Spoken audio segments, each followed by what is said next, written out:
Kumusta mga kaibigan? Kung bago lang kayo sa channel ko, mag-like, comment and subscribe, at i-hit na rin yung notification bell para sa susunod na video. Ang video natin ngayon ay tungkol sa misteryosong lalaki na nagmula sa ibang dimensyon. Ang mahiwagang kwento ng isang lalaki na mula sa Taured. Ang lalaki mula sa Taured kung minsan ay tinutukoy bilang Taured Mystery o ang isang lalaki na walang bansa, ay isang kwento tungkol sa isang tao na dumating sa isang paliparan ng Japan mula sa isang bansang tinatawag na Taured. Maraming tao ang nagsabing totoo ang kwentong ito, kaya't ang pinakabuod ng problema ay nauukol sa Taured. Mapapansin ng isang tao na walang bansa na ang pangalan ay Taured. Alinman sa ngayon o sa panahon kung kailan naganap ang insidente, noong mga 1950s, ang kwento ay nagtapos simula na wala ang tao na yon magpakailanman. Isang araw pagkatapos makarating sa Japan. Bukod dito, ang lahat ng kanyang mga personal na dokumento, tulad ng kanyang pasaporte at lisensya sa pagmamaneho ay naglaho din. Kaya ang kakaibang kwentong ito ay hindi nalutas. Ang kwento ng lalaking mula sa Taured ay nagsisimula ng partikular sa maraming mga mapagkukunan na may isang mainit na araw noong Hulyo taong 1954. Sa partikular na araw, isang tao ay sinabi na dumating sa Haneda Airport, na kilala rin bilang Tokyo International Airport. Ang taong ito ay inilarawan bilang Caucasian na may balbas, samantalang ang kanyang pangunahing wika ay sinasabing Pranses.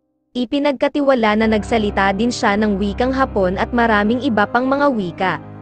Pero hindi ito pambihira. Ang pagkakasunod-sunod ng mga kaganapan pagkatapos ay naiiba alinsunod sa kung aling bersyon ng kwento ang isang nakatagpo. Sa isang bersyon, ang taong ito ay nag-abot sa kanyang pasaporte upang maisilyo, at ang opisyal ng imigrasyon ng Hapon ay napansin ng isang bagay na kakaiba.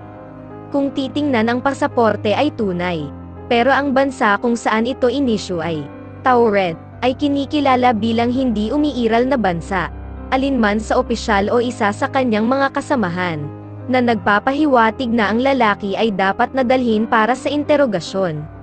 Sa isa pang bersyon, binanggit ng lalaki na siya ay mula sa Taured, at nang hindi maniwala sa kanya ang opisyal ng imigrasyon, ipinakita niya sa kanila ang kanyang pasaporte.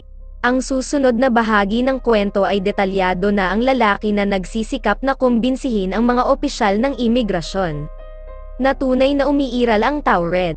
Ayon sa manlalakbay, ang Taured ay matatagpuan sa pagitan ng Pransya at Espanya, at noon ay umiiral na sa loob ng 1,000 taon. Nung ipinakita ang isang mapa, ang tao ay itinuro ang lugar na nasasakop ay ang Principality of Andorra. At nabigla kung bakit tinawag ang kanyang bansa na Andorra sa mapa.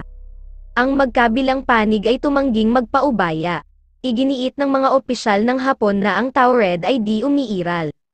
At nakipagtalo ang manlalakbay. Sa kalaunan, ang lalaki ay pinigilan ng mga opisyal, dahil siya ay kainahinala na maaaring siya ay isang uri ng kriminal. Dinala nila siya sa isang kalapit na hotel para magpalipas ng gabi, habang isinagawa nila ang kanilang pagsisiyasat, upang matiyak na ang lalaki ay hindi makatakas sa gabi. 2 bantay ang inilagay sa labas ng kanyang silid. Kinabukasan, nang pumunta ang mga opisyal sa silid ng lalaki, nalaman nilang nawala na lang siya bigla, dahil walang mga palatandaan ng pagtakas niya.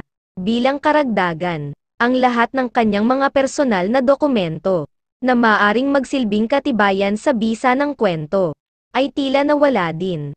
Ang isa sa mga pinakakilalang paliwanag para sa pangyayaring ito ay ang tao na mula sa Taured ay kahit papaano ay dumaan sa isang parallel dimension sa pamamagitan ng aksidente, at natapos sa Haneda Airport.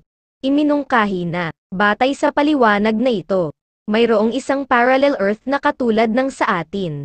Maliban na ang mga lokasyon na tinatawag na Andorra dito ay kilala bilang Taured doon. Ang isa pang mungkahi na ang tao ay isang manlalakbay na mula sa hinaharap. Pero ang interpretasyon na ito ay maaaring mas may problemang kaysa sa isang inaakala na paglalakbay sa pagitan ng dimensional. Iminungkahi din na ang isang insidente na tulad nito ay nangyari, Kahit na marahil ay hindi gaanong nakakagulat. Ang mas makamundong kwento na ito ay maaaring pagandahin sa bawat oras na ito ay kinikwento. Kaya't sa kalaunan ay lumaki ito sa dakilang misteryo na ito ay kilala bilang ngayon. Sa wakas, posible rin na ang kwentong ito ay isang alamat lamang sa lungsod. Ang kwento ng lalaking mula sa Taured ay maaaring hindi pa nangyari sa unang lugar. At maaaring naging paglikha lamang ng imahinasyon ng isang tao.